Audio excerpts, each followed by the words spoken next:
साथियों, इस क्लास में हम डिस्कस करेंगे इंदिरा गांधी नेहरू वर्सेस राज नारायण 1975 केस के बारे में। चलिए देखते हैं ये मामला क्या था। 1971 में साथियों लोकसभा के इलेक्शन होते हैं और इस इलेक्शन में इंदिरा गांधी इलेक्शन जीत जाती हैं। हम सिर्फ यहाँ पे इलेक्शन बात कर रहे हैं इंदिरा गांधी के कॉन्टेक्स्ट में। तो इंदिरा गांधी इलेक्शन जीत जाती हैं। कहाँ से इलेक्शन लड़ती हैं? ये रायबरेली से, उत्तर प्रदेश में। और इनके जो ओपोजिट में इलेक्शन जो लड़ रहे थे, जो ओपोजिट कैंडिडेट थे, उनका नाम था राज नारायण। ठीक है। अब जैसे ये इलेक्शन ख़त्म हुआ, तो इलेक्शन जैसे ही ख़त्म होता है तो उसके बाद राज नारायण जो है ये चले जाते हैं इलाहाबाद हाई कोर्ट में। इलेक्शन 1971 में हो रहा है। 1971 में इलेक्शन के रिजल्ट के बाद ये सीधे चले जाते हैं इलाहाबाद हाई कोर्ट में। और इनका क्या दावा था? इन्होंने बोला कि इंदिरा गांधी ने इलेक्शन रूल्स का मिसयूज़ किया है, इलेक्शन रूल्स का वायलेशन किया है।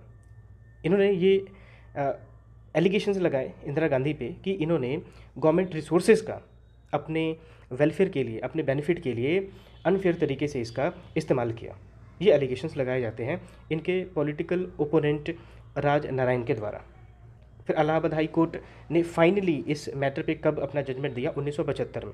1971 का मामला था। इलाहाबाद हाई कोर्ट ने 1975 में यहाँ पे जजमेंट देते हुए बोला कि इंदिरा गांधी बिल्कुल गिल्टी हैं। जो एलिगेशंस लगे हैं इंदिरा गांधी पे वो बिल्कुल इलाहाबाद हाई कोर्ट ने बोला कि ये जो एलिगेशंस लगे हैं ये बिल्कुल सही है। और उन्होंने इनका जो इलेक्शन था उसको वॉइड डिक्लेयर कर दिया कि ये जो इलेक्शन था इसको ख़त्म किया जाए। और फिर हाई कोर्ट ने ये बोला कि इंदिरा गांधी जो है ये प्राइम मिनिस्टर की जो पोस्ट है, प्राइम मिनिस्टर की पोस्ट पे अब ये नहीं रह सकते और एट द सेम टाइम अगले 6 सालों तक ये इलेक्शन भी नहीं लड़ सकते। तो ये हाई कोर्ट का, इलाहाबाद हाई कोर्ट का जजमेंट था। अब देखो, जैसे ही ये हाई कोर्ट का जजमेंट आया तो इंदिरा गांधी पहुंच गई सुप्रीम कोर्ट में। ठीक है। अब सुप्रीम कोर्ट में रिसेस चल रहा था। रिसेस का मतलब कि वहाँ पे अभी जो नए केसेस है उसको डील नहीं किया जाएगा। लेकिन आपको पता है जब सुप्रीम कोर्ट के रिसेस के बारे में हम बात करते हैं तो अगर बहुत ज़्यादा इंपॉर्टेंट केस है तो उसको कंसिडर कर भी लिया जाता है। ठीक है। तो ये तो बहुत बड़ा केस था, प्राइम मिनिस्टर से रिलेटेड ये केस था।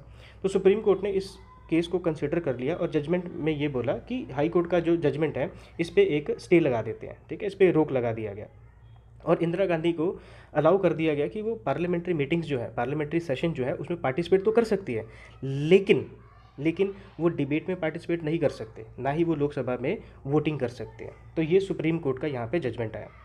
अब देखो, जैसे ही सुप्रीम कोर्ट का ये जजमेंट आया, अभी तो सिर्फ स्टे लगा था, प्रॉपर तरीके से अभी हियरिंग्स होनी थी। इसी दौरान इंदिरा गांधी ने क्या किया, उस समय के जो प्रेसिडेंट थे फखरुद्दीन अली अहमद, इनको कह के इमरजेंसी लगा दिया गया पूरे इंडिया में। और इसी इमरजेंसी के दौरान साथियों गवर्नमेंट ऑफ इंडिया ने 39 नंबर का कॉन्स्टिट्यूशनल अमेंडमेंट एक्ट भी पास कर दिया। और इस अमेंडमेंट एक्ट के थ्रू आर्टिकल 329 में एक आर्टिकल ऐड किया गया, कैपिटल ए। और इसका क्या प्रोविज़न था? इसका प्रोविज़न था कि जो प्राइम मिनिस्टर का इलेक्शन होता है, स्पीकर का इलेक्शन होता है, उसको आप कोर्ट में चैलेंज नहीं कर सकते। कहने का मतलब है कि इलेक्शन जो होगा प्राइम मिनिस्टर का, स्पीकर का जो इलेक्शन होगा उसका जुडिशियल रिव्यू ही नहीं हो सकता। तो ये प्रोविज़न ऐड कर दिया गया। तो ये है सारी कहानी। मामला कोर्ट में है, सुप्रीम कोर्ट में। तो सुप्रीम कोर्ट के सामने कौन से बहुत बड़े सवाल हैं? देखिए, सबसे पहला तो सवाल यही है कि ये जो अभी अमेंडमेंट किया गया 39 नंबर का, और उसके तहत जो ये प्रोविज़न ऐड किया गया कैपिटल ए, इसका प्रोविज़न था कि प्राइम मिनिस्टर और जो स्पीकर का इलेक्शन होगा उसका जुडिशियल रिव्यू नहीं होगा। तो क्या ये वैलिड है कि नहीं है? तो सुप्रीम कोर्ट ने बोला कि ये इनवैलिड है। ठीक है। क्योंकि अगर ऐसा कर दोगे आप तो जो हमारा प्रिंसिपल है कि हम फ्री एंड फेयर इलेक्शन करवाएं वो तो ख़त्म ही हो जाएगा। और फ्री एंड फेयर इलेक्शन जो है ये बेसिक स्ट्रक्चर है और बेसिक स्ट्रक्चर में आप चेंजेस नहीं कर सकते। तो पहला जो सवाल उठाया गया कि ये 39 नंबर का जो ये अमेंडमेंट था ये वैलिड है कि इनवैलिड है, तो सुप्रीम कोर्ट ने बोला भैया ये इनवैलिड है। अच्छा, दूसरा जो सवाल है जो सुप्रीम कोर्ट से पूछा गया वो ये है कि इसी दौरान जो गवर्नमेंट ऑफ इंडिया ने अमेंडमेंट किया, कहाँ पे? रिप्रेजेंटेशन ऑफ पीपल एक्ट 1951 जो है उसमें जो यहाँ पे अमेंडमेंट किया गया 1974 में। फिर इलेक्शन लॉ अमेंडमेंट एक्ट 1975 जो यहाँ पे इंट्रोड्यूस किया गया गवर्नमेंट ऑफ इंडिया के द्वारा, ये वैलिड है कि नहीं है? देखो, यहाँ पे पीएचडी करने की जरूरत नहीं है। इन दोनों अमेंडमेंट्स एक्ट का सिंपल सा प्रोविजन था कि इलेक्शन रूल्स में कुछ चेंजेस करेगा, एक्सपेंडिचर को लेकर और दूसरी चीज़ों को लेकर। तो सुप्रीम कोर्ट ने बोला कि नहीं, ये इनवैलिड नहीं है, ये बिल्कुल सही है। क्योंकि इलेक्शन को रेगुलेट करने के लिए ये पार्लियामेंट के पास अथॉरिटी है कि वो अपने हिसाब से कोई भी कानून बना दे, और जिसका सब्जेक्ट मैटर ये बिल्कुल हो सकता है कि एक्सपेंडिचर किसी ने कितना करना है, कितना नहीं करना है, और दूसरे रूल्स एंड रेगुलेशन जो है वो बना सकते हैं। हाँ, लेकिन अगेन कीपिंग इन माइंड कि इलेक्शन का जो सिस्टम है वो फेयर एंड फ्री होना चाहिए, इसमें किसी भी तरीके का कॉम्प्रोमाइज़ नहीं होना चाहिए। तो दूसरे सवाल का जो जवाब था, सुप्रीम कोर्ट ने ये बोला कि बिल्कुल इलेक्शन को रेगुलेट करने के लिए पार्लियामेंट कानून बना सकती है, और इस हिसाब से representation of people amendment act जो है ये बिल्कुल वैलिड है। इलेक्शन लॉ अमेंडमेंट एक्ट 1975 ये भी बिल्कुल वैलिड है। और जो सबसे बड़ा सवाल था जो सबसे बड़ा सवाल था कि इंदिरा गांधी का जो इलेक्शन है ये वैलिड है कि इनवैलिड है, तो सुप्रीम कोर्ट ने बोला कि इलेक्शन वैलिड है, क्योंकि कोई भी कॉन्क्रीट एविडेंस जो है मैल प्रैक्टिसेस का, ये है मैल प्रैक्टिसेस का, कोई भी इस इलेक्शन में हमें नहीं मिलता है। ठीक है, तो इस तरीके से सुप्रीम कोर्ट ने यहाँ पे अपना जजमेंट डिलीवर किया। इम्पैक्ट क्या पड़ता है साथियों इस केस का? इम्पैक्ट ये पड़ता है कि फिर गवर्नमेंट ने बताया कि हम अपनी पावर का अभी यहाँ पे जो शक्ति प्रदर्शन है वो दिखा देते हैं, क्योंकि इससे पहले कोर्ट ने फिर अपने फैसले दे दिए।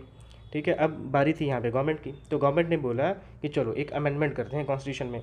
तो 42 नंबर का साथियों अमेंडमेंट होता है कॉन्स्टिट्यूशन में, और 2 नए क्लॉजेज जो हैं, आपको पता है वैसे तो 42 अमेंडमेंट को मिनी कॉन्स्टिट्यूशन कहते हैं, बहुत सारी चीज़ें इसमें इंक्लूड हुई थी, बहुत सारी चीज़ों को डिलीट किया गया, लेकिन 2 जो नई चीज़ें यहाँ पे ऐड करी गई जो कि हमारे इस टॉपिक से रिलेटेड है, उस पर थोड़ा सा नज़र डालते हैं। आर्टिकल 368 में 2 क्लॉजेज ऐड करे गए, क्लॉज 4 और क्लॉज 5। क्लॉज 4 में क्या लिखा? क्लॉज 4 में साथियों लिखा कि अगर जब भी कॉन्स्टिट्यूशन में अमेंडमेंट किया जाएगा आर्टिकल 368 का इस्तेमाल करते हुए, तो इस कानून का जुडिशल रिव्यू ही नहीं होगा।